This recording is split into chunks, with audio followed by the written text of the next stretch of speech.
Israel और Hezbollah बिल्कुल आमने सामने खड़े हैं। ये यूं कहिए कि इजराइल ने तो हिजबुल्लाह के सिर पर वार कर दिया है। दोनों एक दूसरे पर हमला कर रहे हैं। ऐसे में अगर इजराइल और लेबनान के बीच पूर्णतः युद्ध छिड़ता तो किसका पलड़ा भारी होगा। एक नजर डालते हैं दोनों देशों की सैन्य क्षमताओं और हथियारों के जखीरे पर और कौन देश कितना ज्यादा ताकतवर है। इजराइल और हिजबुल्लाह धीरे धीरे सीधी जंग की ओर बढ़ रहे हैं और नेतन्याहू ने भी जमीनी हमले के लिए इंडिकेशन दे दिया है। दोनों पक्ष एक दूसरे पर हमला करना जारी रखे हैं। हिजबुल्लाह ने इजराइल पर रॉकेट और ड्रोन से हमला किया था, जिसके जवाब में आईडीएफ ने लेबनान में हिजबुल्लाह के ठिकानों पर हवाई हमला किया और इजराइल के हमले से लेबनान में भारी तबाही मची है। हिजबुल्लाह के कई कमांडर समेत अब तक 600 से ज्यादा लोगों की मौत हो चुकी है। 1600 से ज्यादा अधिक घायल हुए हैं। इन हमलों के कारण इजराइल और लेबनान में सीधी जंग होने का खतरा बढ़ रहा है और ये आसार दिखाई भी दे रहे हैं। ऐसे में अगर युद्ध होता है तो कौन सा देश जीतेगा। एक नजर डालते हैं इजराइल और लेबनान की सैन्य क्षमताओं पर और उनकी अन्य चीजों पर। खाड़ी क्षेत्र का इजराइल एक ताकतवर देश है। खाड़ी का कोई भी देश सैन्य क्षमता के मामले में इजराइल की बराबरी नहीं कर सकता।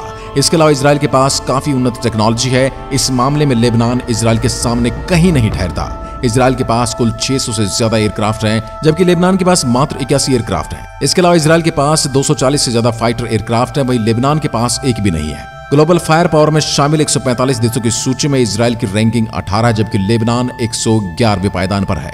किसके पास कितनी है मिलिट्री ताकत? मिलिट्री ताकत के मामले में इजराइल के सामने लेबनान की कोई हैसियत नहीं है। इजराइल के पास करीब 2 लाख एक्टिव सैनिक है, वहीं लेबनान के पास एक्टिव सैनिक मात्र 80,000 है। इजराइल के पास रिजर्व फोर्स 4.5 लाख से भी ज्यादा है। इसके अलावा इजराइल के पास 30 लाख से ज्यादा ऐसे लोग हैं जो इमरजेंसी में सेना में भर्ती होने लायक हैं, यानी यहाँ का हर नागरिक ट्रेंड है सेना में भर्ती होने के लिए, या वो सेना में 4-5 साल काम कर चुका है और कभी भी जरूरत पड़ने पर हथियार उठाने में सक्षम है और वेल ट्रेंड है। लेकिन लेबनान में सिर्फ 17 लाख ही लोग ऐसे हैं और वो भी वेल ट्रेंड नहीं है इजराइल की तरह।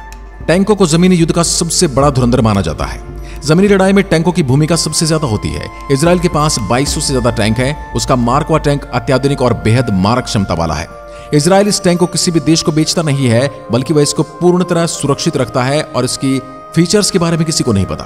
वहीं लेबनान के पास करीब 350 टैंक है। लेबनान के पास करीब 10,000 बख्तरबंद गाड़ियां हैं। इजराइल के पास 56 से ज्यादा बख्तरबंद गाड़ियां हैं। आर्टिलरी के मामले में इजराइल काफी आगे है। उसके पास 650 से ज्यादा आर्टिलरी है, जबकि लेबनान के पास 100 से भी कम है। हेलीकॉप्टर और सबमरीन की यदि बात करें, इजराइल के पास 140 हेलीकॉप्टर जो किसी भी मौसम में युद्ध लड़ सकते हैं। वो दिन में लड़ सकते हैं, रात में लड़ सकते हैं, बारिश में लड़ सकते हैं, धुंध में लड़ सकते हैं। वहीं लेबनान के पास करीब 70 हेलीकॉप्टर हैं और वो भी हर समय युद्ध के लिए तैयार नहीं है। इजराइल के पास 5 सबमरीन है, लेकिन लेबनान के पास एक भी सबमरीन नहीं है। मिसाइल क्षमता की बात करें तो इजराइल के पास कई तरह की मिसाइलें जो पूरे खाड़ी क्षेत्र में कहीं भी हमला करने में सक्षम है, यानी कि पूरा का पूरा लेबनान और ईरान इजराइल की जद में आता है। उसके मिसाइलों में जेरिको मिसाइल है। इसके अलावा कई बैलिस्टिक मिसाइल भी हैं। इजराइल नौसेना के पास क्रूज मिसाइल भी है। आयरन डोम इजराइल की सबसे बड़ी ताकत उसका डिफेंस सिस्टम आयरन डोम है। लेबनान, हिजबुल्लाह, मोसाद और फिलिस्तीन ने कई बार उस पर लगातार कई हजार गोले दागे, कई हजार मिसाइलें दागी, लेकिन इसका आयरन डोम ने उनको रास्ते में ही ढेर कर दिया और ये इजराइल के लिए सबसे बड़ा हथियार है जो इजराइल की रक्षा करता है ऐसे हमलों से। इसके अलावा इजराइल के पास डेविड स्लिंग और एरो सिस्टम जैसी उन्नत मिसाइल रक्षा प्रणाली भी मौजूद है जो सटीक हमला करने में सक्षम है।